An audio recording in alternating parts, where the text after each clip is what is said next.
Bom dia a todos. Para quem ainda não me conhece, eu sou Elisa Prado Có. Eu sou formada em Letras em Inglês pela UFES. Eu sou mestre em Educação também pela UFES, pelo Programa de Pós-Graduação em Educação. E atualmente eu estou cursando doutorado em Educação também pelo mesmo programa, mesma instituição, e sob orientação da professora Kíria Finardi.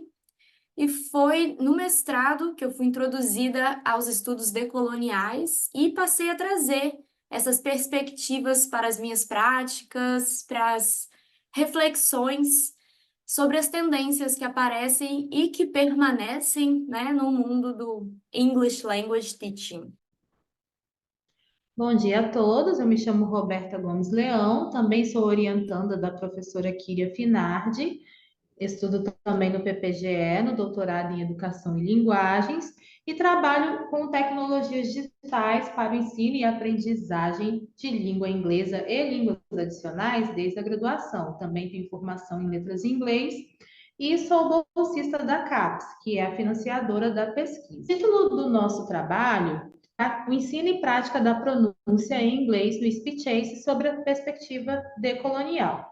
Quando a gente trata de tecnologias digitais, a gente precisa avaliar vários critérios para saber se eles são adequados para o uso em sala de aula e para o uso do ensino e aprendizado de língua inglesa, nesse caso, ou de outra língua, outro idioma.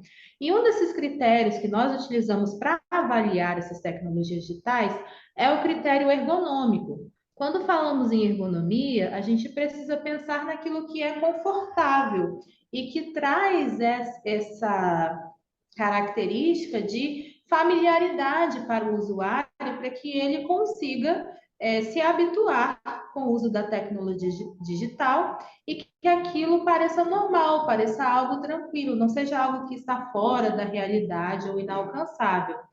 Esses estudos de ergonomia já foram conduzidos por outros autores, como é o caso da Jamile Tyler, a própria Kíria Finardi também tem estudos sobre o uso, sobre a ergonomia, a professora Gisele Virginie Prebianca, tantos outros autores e professores no nosso país que já trabalham com esses critérios de ergonomia para avaliar tecnologias digitais.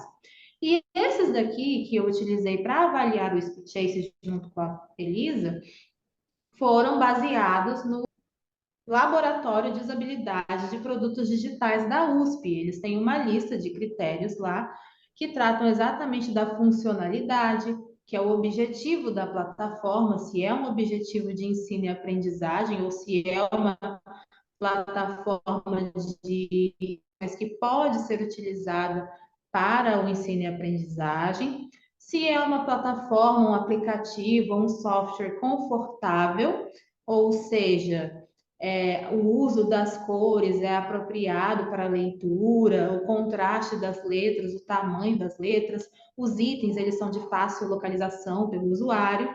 Se essa plataforma ela é imersiva, ou seja, se ela tem alguma história, se ela permite a construção de personagens, caso não permita essa construção de personagens, ela possui níveis gradativos, indo de um nível mais básico para um nível maior, e se ela é fácil de manusear, se os padrões dela são repetitivos o suficiente para que o usuário, a partir de 2 ou 3 vezes utilizando a plataforma, ele já esteja familiarizado para que ele possa progredir, né, para os níveis seguintes, né, através dessas funções repetidas e de fácil memorização. Quando a gente trata do layout do Speech Ace, ele é bem claro, a gente pode ver que ele tem o contraste, ele é dividido por níveis, por temas. Você vê aqui level 1, você vê o beginner, fluency, ok? E aí, se eu clico no level 1, ele vai abrir já para uma outra aba que indica essas lições. Lesson 1, Lesson 2, Lesson 3, o que que você vai aprender em cada lição, Simple Present. No caso da primeira lição, os regular verbs, no caso da segunda lição, os irregular verbs. Ele também traz algumas frases, então ele é claro nesses critérios e nessa divisão, nessa progressão também. Só que quando o aluno, né, o usuário, ele vai explicar para que ele possa falar essa frase, aí esses critérios já não aparecem com tanta clareza, assim, como que a gente pode ver, como a gente pode ver no exemplo aqui dessa frase, que é I live, ok? Aqui a gente vê um acerto de 98%, mas não está claro o que que realmente fez com que esse usuário, né, tivesse essa quantidade de acerto. E aí ele deixa aqui em destaque as palavras, né, que tiveram uma boa pontuação, né, um bom score, e ele deixa em vermelho aquela que não teve um bom score. Nesse caso aqui, a palavra live, ela teve um alcance de 70%, né, de acerto na pronúncia. E que acerto é esse? E aí, se eu clico aqui nessa parte em vermelho, ele vai me dar essa descrição, né? Ah, o L, teve uma pontuação boa, good, ok? Já o V sound pareceu com o som de I. E se essa é uma lição que é para beginner, ela se torna até mais difícil porque você vê que ele está utilizando símbolos fonéticos, que talvez não sejam tão familiares assim para um usuário iniciante para explicar o que são esses símbolos, quais sons eles têm, okay? Que tipo de som esse aplicativo espera.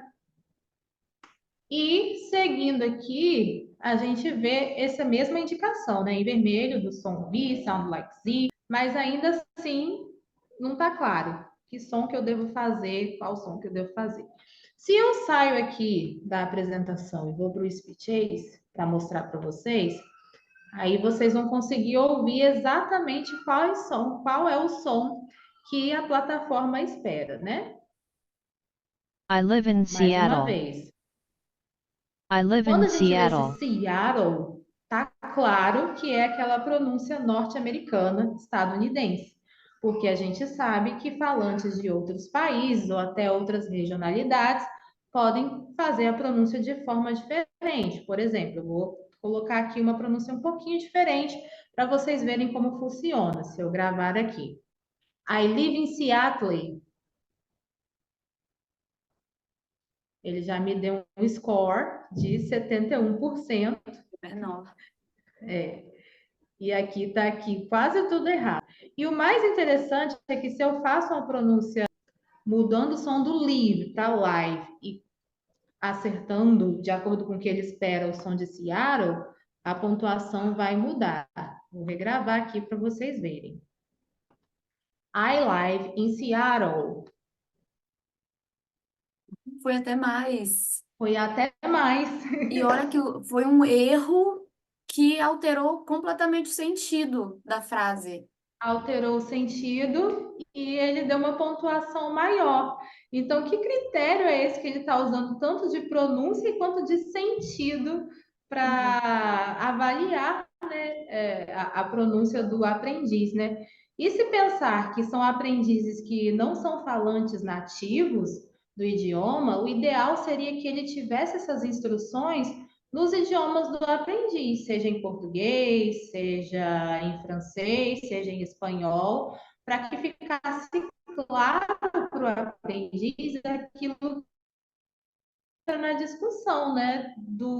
Será que essa pronúncia que ele espera é a pronúncia apenas do americano?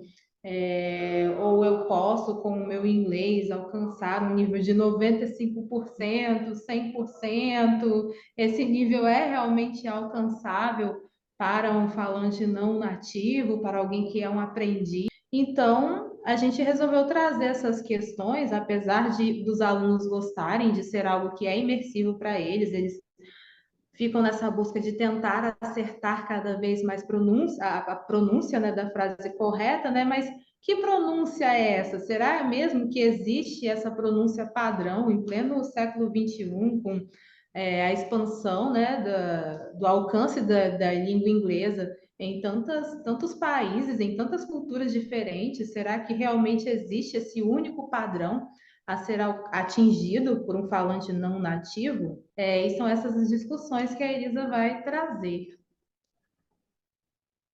Bom, e foi diante disso que a gente resolveu juntar aqui as partes. Eu vou trazer para vocês um pouquinho sobre os estudos decoloniais, que eu venho estudando desde o mestrado. Então, essa perspectiva ela surgiu como uma crítica ao legado colonial e as estruturas de poder que persistem mesmo após o fim do colonialismo. Então, essas estruturas permanecem, né, em forma de colonialidade. E esses estudos, eles questionam as hierarquias de conhecimento e buscam desafiar essas narrativas dominantes que sustentam essas hierarquias. Então, o foco desses estudos também está sempre em destacar a importância de dar voz aos povos colonizados de forma a reconhecer e, principalmente, legitimar suas perspectivas e experiências também como centrais para a compreensão do mundo, e não apenas as perspectivas advindas da Europa ou da América do Norte, como a gente conhece. Coloquei aqui uma sugestão de leitura, essa referência. Esse é um artigo muito bom para quem está começando, para quem está entrando agora nesse mundo dos estudos decoloniais. Então, fica a minha dica. Eu indico começar por ele, que ele traz conceitos principais, autores e tudo dentro do nosso contexto brasileiro. Então, é bem interessante. Mas aí agora, o que tem a ver os estudos decoloniais com o ensino-aprendizado de língua inglesa? Então, o ensino-aprendizado de língua inglesa, ele tradicionalmente reflete essas perspectivas culturais, sociais e políticas dominantes. Ou seja, tudo em torno de padrões linguísticos ocidentais. E essa hegemonia linguística, ela está muito ligada ao legado colonial, à expansão do Império Britânico e, posteriormente, à influência cultural e econômica dos Estados Unidos. E a colonialidade, ela se manifesta na promoção de um padrão de pronúncia específico, ou seja, do britânico e americano padrão, né? Standard, porque não é de qualquer britânico ou de qualquer americano que estamos falando, é do padrão, standard. E como um ideal a ser alcançado. Isso resulta na marginalização de outras variedades regionais ou dialetais do inglês, que nem a Roberta falou. Peraí, por que que só esse aqui está certo? Só essa forma está correta? E na rejeição de pronúncias consideradas não padrão ou não nativas, né? E, além disso, essa colonialidade no ensino da pronúncia, ela se manifesta na percepção de que a pronúncia de falantes nativos, muitas aspas, de inglês, ela é superior ou mais legítima do que a pronúncia de falantes não nativos. E aí, dentro desse escopo, a gente precisa problematizar o termo nativo, porque ao dizer falante nativo de inglês, não é provável que as pessoas pensem em falantes advindos de países como a Índia ou África do Sul, não é mesmo? Isso leva à internalização de ideias de inferioridade linguística por parte de alunos que não têm inglês como a língua materna e criando ainda mais barreiras para essa participação dentro da comunidade global de falantes de inglês. Então, os estudos coloniais, eles entram aqui para buscar desafiar essas normas, essas hierarquias, né, valorizando e reconhecendo a diversidade de pronúncias dentro do inglês global e promovendo uma abordagem mais inclusiva, mais sensível às diferentes formas de expressão linguística. Então, a gente entra agora num outro conceito que eu achei importante de trazer, que é o do inglês como língua franca. Esse é um conceito que já vem aparecendo muito, faz um tempo, e ele está até em alguns documentos importantes, como a BNCC. Mas o que que ele quer dizer? Né? Inglês como língua franca, ele é usado para se referir ao inglês utilizado como meio de comunicação entre pessoas de línguas maternas diferentes. Então, esse é um conceito que legitima os usos feitos por diferentes falantes da língua, né? Rompendo com essas noções de pertencimento da língua a um determinado território ou cultura e valorizando os usos em contextos locais. E é aqui que eu coloco, então, algumas reflexões. Será que na prática o inglês como língua franca realmente acontece? Porque falar sobre ele a gente fala muito, né? será que o fato dele estar prescrito na BNCC garante essa legitimação dos diferentes usos da língua inglesa? Muitos professores, mesmo que instigados a transformar o contexto, né, em que atuam, acabam por demonstrar um certo distanciamento dessa proposta de currículo sob a perspectiva do inglês língua franca. Muitos materiais, por exemplo, ainda idealizam o falante nativo da língua inglesa e concebem a cultura de forma estereotipada, né, vinculada a costumes, a países específicos, e assim acaba mantendo uma noção de pertencimento do idioma a estes determinados territórios. E aí que entra a nossa reflexão sobre o Speech Ace.